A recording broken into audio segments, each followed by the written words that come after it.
Bismillahirrahmanirrahim. Assalamualaikum warahmatullahi wabarakatuh. Salawat dan salam kita hadiahkan kepada Rasul kita Nabi besar Muhammad sallallahu alaihi wa ala alihi wasallam. Tema di pagi hari ini kita akan melanjutkan tentang tema alamat as-sa'atis sughra allati lam taqa ilal an. Tanda-tanda kiamat kecil yang belum terjadi sampai hari ini. Ma'asyiral muslimin yang dimuliakan Allah Subhanahu wa taala, kita tahu bahwa tanda-tanda alamat kecil itu memiliki beberapa peristiwa. Ada tanda-tanda alamat kiamat kecil yang sudah berlalu dan tidak mungkin kembali. Ada alamat kiamat kecil itu yang telah terjadi dan akan terus terjadi dan akan terulang-ulang kejadiannya. Kemudian yang ketiga, alamat tanda-tanda kiamat kecil yang belum terjadi. Dan tentu yang terakhir ditutup dengan tanda-tanda alamat besar. Di antara tanda-tanda kiamat yang kecil dan sudah terjadi dan tidak mungkin terulang lagi, seperti diutusnya Nabi SAW dan wafatnya Rasul, terbelahnya bulan menjadi dua, kemudian juga api Hijaz yang pernah terjadi di negeri Syam, kemudian alamat yang senantiasa terjadi dan akan terulang-ulang adalah futuhat wal hurub. Futuhat artinya pembebasan-pembebasan negeri dan peperangan. Kemudian juga menyandarkan ke perkara kepada yang bukan pakarnya. Kemudian kerusakan kaum muslimin. Kemudian terjadinya gerhana, terjadinya gempa, dan begitu seterusnya. Lah, adapun tanda-tanda kiamat yang belum pernah terjadi sudah saya singgung pada kesempatan yang lalu. Di antaranya mengeringnya sungai Efrat dan terlihatnya gunung emas. Kemudian juga kemarin kita sudah singgung tentang perang yang besar yang disebut dengan Malhamatil Kubra. Lalu apalagi tanda-tanda kiamat yang belum pernah terjadi tetapi akan terjadi di akhir zaman? Munculnya seorang laki-laki dari Qahtan yang membawa tongkat dan menggiring manusia. Ma'asyiral muslimin yang dimuliakan Allah Subhanahu wa taala, dalam sebuah hadis Nabi sallallahu alaihi wasallam mengatakan, la taqumus sa'atu hatta yakhruja rajulun min Qahtan yasukun nas bi asa. Tidak mungkin tegak hari kiamat sampai keluar seorang laki-laki dari suku Qahtan Arab yang menggiring manusia dengan tongkatnya. Ma'asyiral muslimin yang dimuliakan Allah Subhanahu wa taala, kita tahu bahwa ada 5 manusia yang termasuk min alamati sa'ah, dari tanda-tanda kiamat, dan lima-limanya akan muncul di akhir zaman. Yang pertama, Al-Mahdil Muntadhar, Muhammad ibn Abdullah atau Ahmad ibn Abdullah, yang akan mengusung khilafah ala minhajin nubuwah. Kemudian yang kedua, Isa bin Maryam, yang akan turun di akhir zaman, yang akan membunuh Dajjal, mematahkan salib, membunuh babi, dan berhukum dengan hukum keadilan, dan akan mengislamkan banyak dari kalangan ahli kitab sebelum wafatnya. Kemudian yang ketiga, Dajjal. Dajjal adalah seorang manusia sama dengan kita, tetapi memiliki penampangan yang sangat buruk sekali, karena dia bermata satu. Kemudian juga betisnya bengkok, pendek, berperawakan banyak cacatnya, tetapi memfitnah manusia di akhir zaman. Kemudian yang keempat dan yang kelima yang kita akan bahas. Pertama, seorang laki-laki dari Qahtan, dan yang kelima, seorang budak yang bernama Jahjah. Inilah 5 manusia yang akan keluar di akhir zaman. Al-Mahdil Muntadhar, Muhammad ibn Abdullah, Isa bin Maryam, Dajjal, seorang raja dari kabilah Qahtan, dan seorang laki-laki yang bernama Jahjah. Nabi SAW mengatakan, la taqumus sa'ah hatta yakhruja rajulun min Qahtan yasukun nas bi'asa. Tidak akan tegak hari kiamat sampai keluar seorang laki-laki dari suku Qahtan yang akan menggiring manusia dengan tongkatnya. Dalam riwayat seperti menggiring hewan-hewan kambing. Ada beberapa tafsiran para ulama, di antaranya Imam Al-Qurtubi, Al-Hafidh Ibn Hajar dan yang lainnya. Apa yang dimaksud menggiring manusia seperti menggiring kambing dengan tongkatnya? Ada yang mengatakan bahwa ini simbol kelembutan, simbol keadilan. Ketika menggiring kambing tentu dengan lembut dan adil. Tapi ada juga mentafsirkan sebaliknya. Maksudnya ketika dia menggiring kambing itu dengan cara mencambuknya, menunjukkan kezalimannya. Wallahu a'lam. Karena sebagian ulama mengatakan seperti itu. Kemudian Nabi SAW mengatakan, la yadhhabul lail wan nahar hatta yamlika rajulun minal mawali yuqalu lahul Jahjah.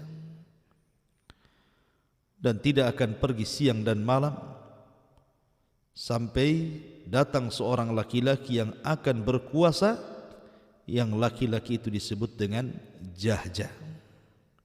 Jahjah itu artinya suara yang melengking, yang membentak.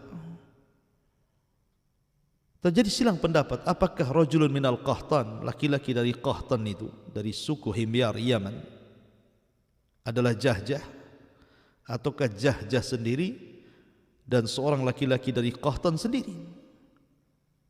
Sebagian mengatakan bahwa ini 2 orang yang berbeda. Kenapa? Karena rajulun minal Qahtan ini orang merdeka dari kabilah Qahtan, dari kabilah Himyar Yaman.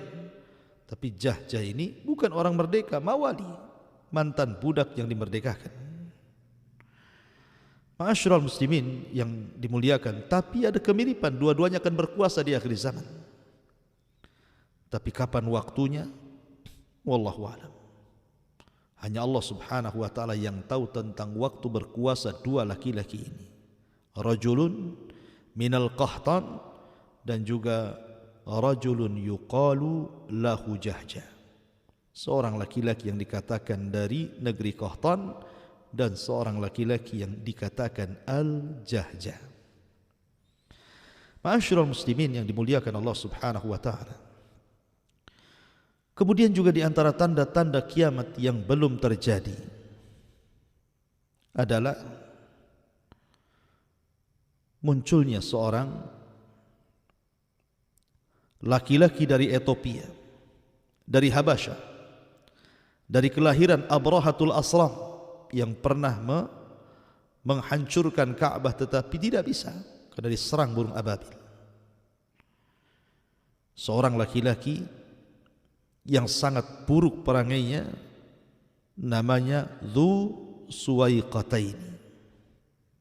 Suwaiqataini diambil dari kalimat sak, dan sak itu artinya paha, pemilik dua paha, karena pahanya melengkung seperti busur, jelek jalannya, berkulit hitam, sangar. Sebagaimana riwayat Ahmad dalam musnadnya dari Abdullah ibn Amr, dia mengatakan dia mendengar Nabi SAW bersabda. Nabi SAW bersabda, yukharribul ka'bata Dzu Suwaiqataini minal habasyati wa yaslubuha hilyataha wa yujarriduha min kiswatiha walaka anni anzuru ilaihi.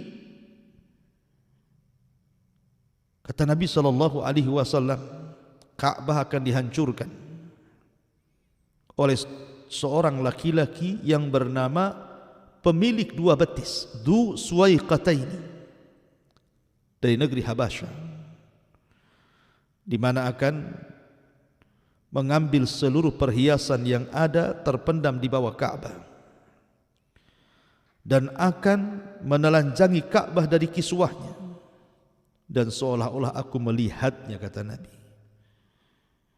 Dalam riwayat Musnad Ahmad juga dari Abi Qatadah, Nabi SAW bersabda, yubaya'u li rajulin ma bainar rukni wal maqam walan yastahillal baita illa ahluh fa idza istahalluhu fala tas'al an halakatil arab thumma ta'til habasyatu fayukharribunahu kharaban la ya'muru ba'dahu abadan wa humul ladina yastakhrijuna kanzahu. Dari Musnad Ahmad dari Abi Qatadah, di dalam Musnad Imam Ahmad di situ dicantumkan dari Abi Qatadah, Nabi SAW bersabda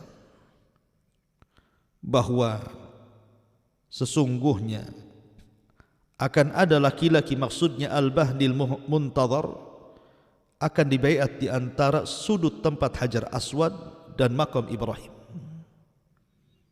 dan Ka'bah tidak akan dirusak kehormatannya melainkan oleh orang Arab sendiri, dan bila mereka telah merusak kehormatan Ka'bah maka itulah saatnya kehancuran bangsa Arab.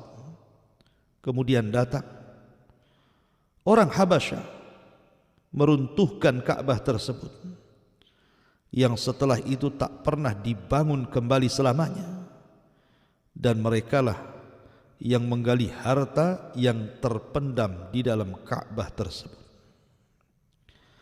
Ma'asyiral muslimin yang dimuliakan Allah Subhanahu wa taala, maka tanda-tanda kiamat yang belum terjadi, robohnya Ka'bah dan diambilnya pembendaharaan Ka'bah, bahkan Ka'bah akan dilucuti dari kiswah-kiswahnya. Kapan itu? Wallahu a'lam.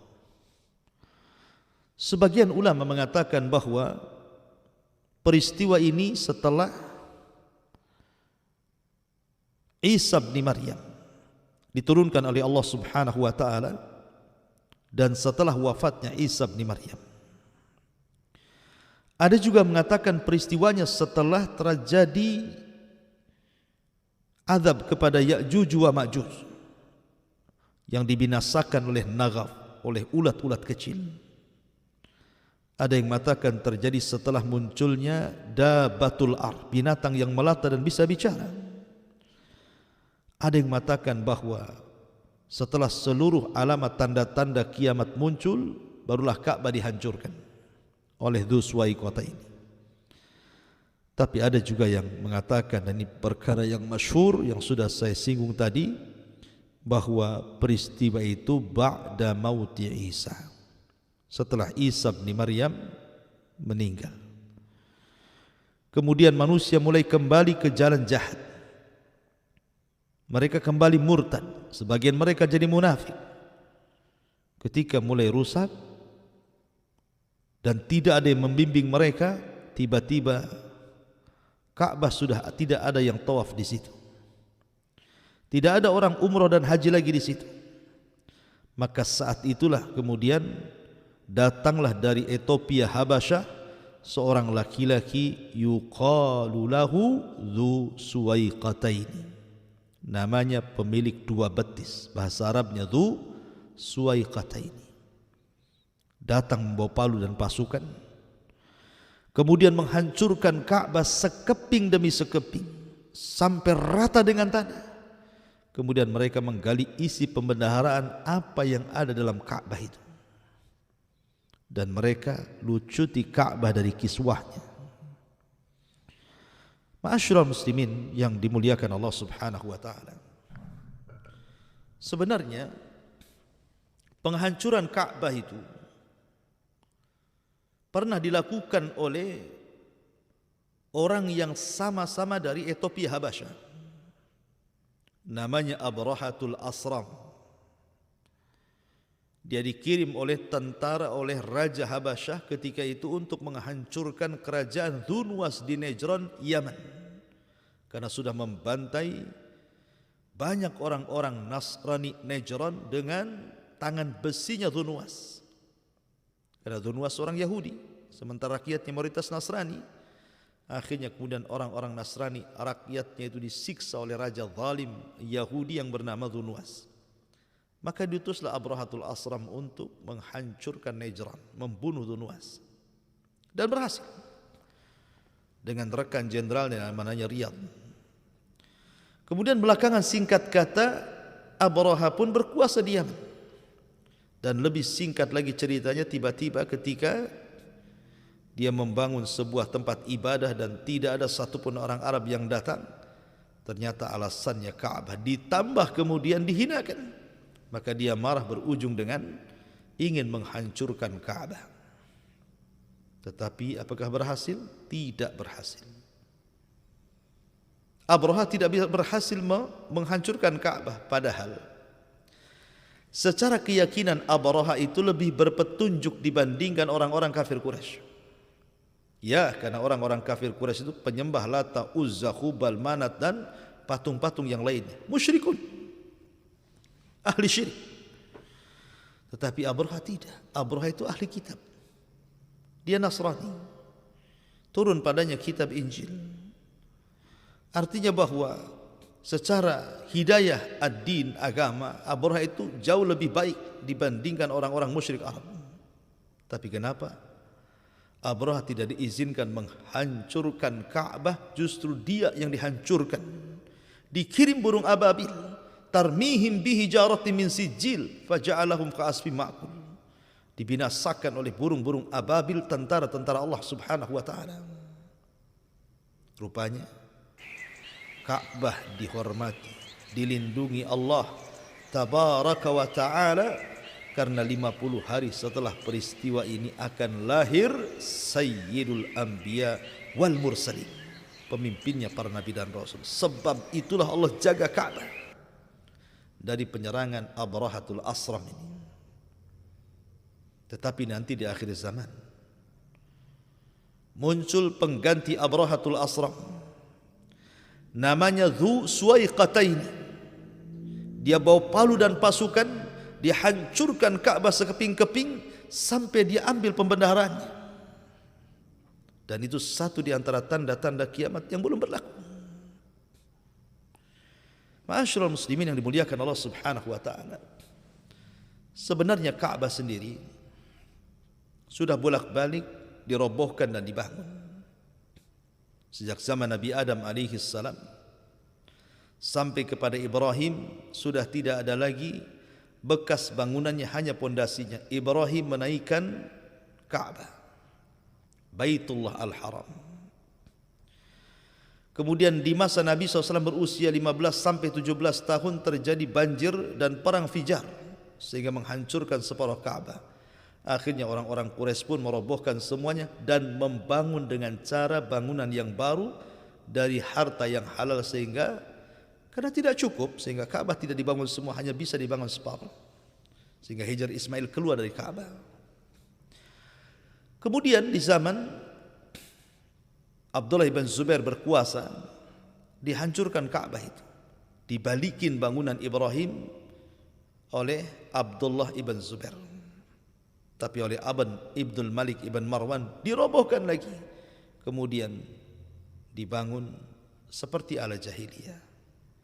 Maka di zaman Imam Malik rahimahullahu ta'ala, Imam Malik dimintai fatwa tentang soal pembangunan Ka'bah. Kenapa tidak persis seperti bangunan Ibrahim? Kenapa kita tidak melakukannya? Karena Imam Malik itu imam Darul Hijrah, imamnya kota Madinah, ya, dan dipercaya oleh orang-orang Madinah dan fatwanya diakui. Imam Malik hanya mengatakan jangan, sudahlah biarkan Ka'bah seperti itu, jangan dijadikan permainan para penguasa yang asik merobohkan membangun dan begitu seterusnya. Ma'asyiral muslimin yang dimuliakan Allah Azza wa Jalla, lalu kapan terjadi penghancuran Ka'bah dan tidak mungkin tegak lagi Ka'bah di permukaan bumi ini? Nabi SAW mengatakan dari Anas bin Malik radhiyallahu anhu, kata Rasul, la taqumu hatta la yuqal fil ardi Allah Allah Allah. Tidak akan tegak hari kiamat sehingga tidak akan dikatakan di bumi ini orang yang mengucapkan lafaz Allah Allah Allah. Rawahu Muslim. Ketika tidak ada lagi orang mengucapkan Allah, orang sudah tidak kenal sholat, tidak kenal puasa, tidak kenal zakat, tidak kenal haji, tidak kenal umrah, dan manusia berada di atas kegelapan. Disinilah datang Dhuswai kota ini dari Habasyah Ethiopia, kemudian menghancurkan Ka'bah dengan tujuan mengambil pembendaharaan yang ada di dalam Ka'bah itu. Ma'asyiral muslimin yang dimuliakan Allah Subhanahu wa taala, inilah di antara tanda-tanda kiamat yang belum terjadi.